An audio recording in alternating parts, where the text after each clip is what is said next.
திமுகவுடைய நிலைப்பாட்டை தெரிஞ்சுக்கிறதுக்காக இப்படி ஒரு கூட்டத்தை நடத்த வேண்டிய அவசியம் என்ன இருக்கு?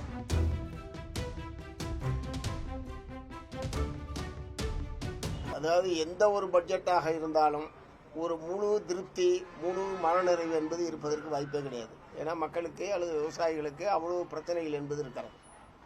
இரண்டாவது, தமிழக வெற்றி கழகத்தினுடைய முதல் நிதிநிலை அறிக்கை இப்போது தான் தாக்கல் செய்யப்பட்டிருக்கிறது.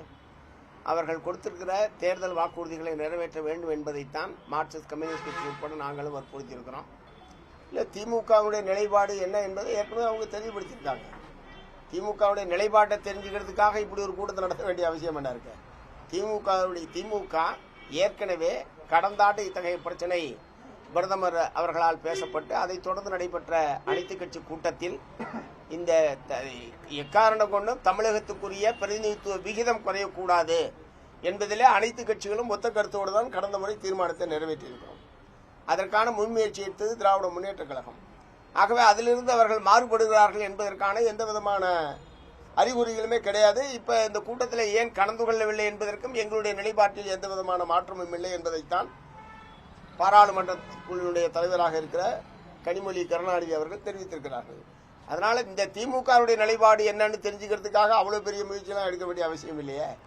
இன்னொன்னு, தமிழகத்துல எப்பவுமே ஒற்றுமையா இந்த பரிசீலனைக்குள்ள அனைத்து கட்சியும் ஒற்றுமையா இருக்கு. கிட்டத்தட்ட 90% கட்சிகள் ஒற்றுமையா இருக்கு. ஆனா வட இந்தியாவில் இருக்க கட்சிகளை ஒற்றுமைப்படுத்தி நாடாளுமன்றத்தில் இதுக்கு எதிராக ஒரு அணி திரட்டாமல் இங்க தொடர்ந்து தமிழ்நாட்டிலேயே ஒற்றுமையா இருக்கு. ஏற்கனவே ஒற்றை கருத்துவர்களே தொடர்ந்து பேசுறதுல ஒரு வித்தியாசம் இருக்குல்ல.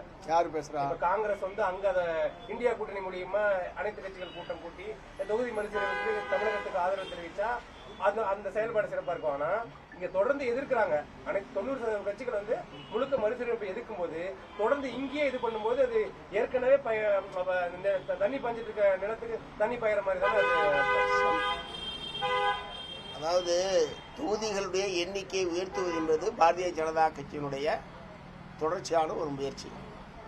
அதற்கு பாராளுமன்றத்தில் 3/2 பங்கு ஆதரவை பெறுவதற்கான முயற்சியில் அவர்கள் தொடர்ச்சியாக ஈடுபட்டிருக்கிறார்கள். பல்வேறு கட்சிகளை உடைத்து அவர்களுக்கு ஆதரவாக எம்பிக்களுடைய எண்ணிக்கையை உயர்த்தி கொண்டிருக்கிறார்கள். வேறு சில கட்சிகளிலும் இருக்கக்கூடிய எம்பிக்களுடைய ஆதரவை பெறுவதற்கு முயற்சித்திருக்கிறார்கள். அது பூரா இந்த 2 மாத காலத்தில் நடைபெற்றிருக்கிற சம்பவங்கள். அவ்வளவு தீவிரமான முயற்சியில் பாரதிய ஜனதா கட்சி இருக்கும்போது தமிழகத்தில் ஒற்றுமைப்படுத்துவது என்கிற முறையில் இங்க எடுக்கிற முயற்சி என்ன அவ்வளவு பெரிய குற்றமா நீங்க எப்படி சொல்றீங்க? மேகதாது விவகாரத்துல ஈகோ பார்த்துட்டு அனைத்து கட்சி கூட்டத்தை கூட்ட மாட்டேங்கிறாங்க அப்படிங்கிற ஒரு குற்றச்சாட்டு நீங்க உட்பட தொடர்ந்து இந்த அனைத்து கட்சி கூட்டம் கூட்டணும். ஏன்னா அங்க கர்நாடகாவில் அந்த கட்சி அனைத்து கட்சிகளும் ஒற்றுமையா இருக்கு. அதற்கான நடைமுறை எடுக்காமல் ஏற்கனவே இந்த விஷயத்தை உறுதியா இருக்கிற கட்சிகளையே தொடர்ந்து இந்த கூட்டம் நடத்துறது என்ன பிரயோஜனம்? கடந்த முறை அந்த பிரச்சனை என்பது இல்லை. 3/2 பங்கு தங்களுடைய பலத்தை பெருக்கிக் கொள்வதற்கான எல்லா விதமான தந்திரங்களிலும் பிஜேபி ஈடுபட்டிருக்கிறதை பற்றி நாடே விவாதித்துக் கொண்டிருக்கிறது. அத்தகைய புதிய சூழ்நிலையில் தான் தமிழகத்திலே அனைத்து கட்சிகளையும் ஒரு ஒருமித்த கருத்தோடு இதில் நிறுத்த வேண்டும் என்கிறதற்கான நல்ல முயற்சி இது. அதில் குற்றம் காணுவதற்கு எதுவும் இல்லை. காவிரி மேகதாட்டு அணைக்கு அனைத்து கட்சி கூட்டத்தை நடத்தணும்னா நாளைக்கு மறுநாள் நடத்தணும். அதுக்கு கூட்டாதனால இது கூட்டக்கூடாதுன்னு சொல்றதுல ஏதாவது அர்த்தம் இருக்கா? இந்த தனியார் பேருந்து முதலாளிகள் தன்னிச்சையாக கட்டணத்தை உயர்த்தி கொண்டிருக்கிறார்கள் என்கிற செய்தி பரவலாக குறிப்பாக கோவை, ஈரோடு, திருப்பூர், சேலம் உள்ளிட்ட இந்த பகுதிகளில், அதாவது ஏற்கனவே 33 ரூபா இருக்குன்னா அது 40 ரூபாயாக ரவுண்டாக வாங்குறது, 26 ரூபா இருந்தால் 30 ரூபான்னு ரவுண்டாக வாங்குறதுன்னு அவங்களாவே ரவுண்டு கட்டி வசூல் பண்ணுறதாக பொதுமக்களிடமிருந்து ஏராளமான புகார்கள் என்பது வந்திருக்கிறது. தமிழ்நாடு அரசாங்கம் உடனடியாக தலையிட்டு இப்படி தன்னிச்சையாக தனியார் பேருந்து நிறுவன முதலாளிகள் கட்டணத்தை உயர்த்தி இருப்பது உண்மையான கண்டனத்துக்குரியது. உடனடியாக தலையிட்டு அதை தடுத்து நிறுத்த வேண்டும். ஏற்கனவே என்ன கட்டணங்கள் வசூலிக்கப்படுகிறதோ அது மட்டுமே வசூலிப்பதற்கான உறுதியான நடவடிக்கைகள் எடுக்க வேண்டும். மீறி கட்டணம் வசூலிக்கக்கூடிய பேருந்து உரிமையாளர்கள் மீது சட்டப்படியான நடவடிக்கை எடுக்க வேண்டும் என்று மார்க்சிஸ்ட் கம்யூனிஸ்ட் கட்சியின் சார்பில் வற்புறுத்துகிறோம்.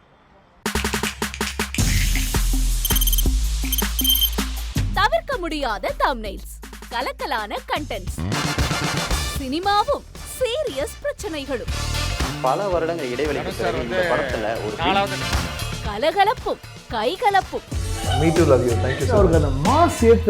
போயிட்டே தான் இருக்காரே தவிர பிரேக்கே இல்லாமல் பிரேக்கிங் நியூஸ் சொல்லும் தந்தி டிவி ஆப்.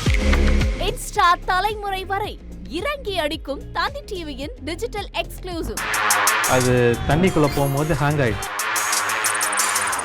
உங்களுக்கு விஜய் சார் எந்த அளவுக்கு ரொம்ப பிடிக்கும்? Of course, Malayalis are huge Vijay sir fans. ரெண்டு பேருமே ரொம்ப பிடிக்கும் எனக்கு. தந்தி டிவி ஆப்பை இலவசமா டவுன்லோட் செய்யுங்க. ஃபாலோ பண்ணுங்க, சப்ஸ்கிரைப் பண்ணுங்க, என்ஜாய் பண்ணுங்க.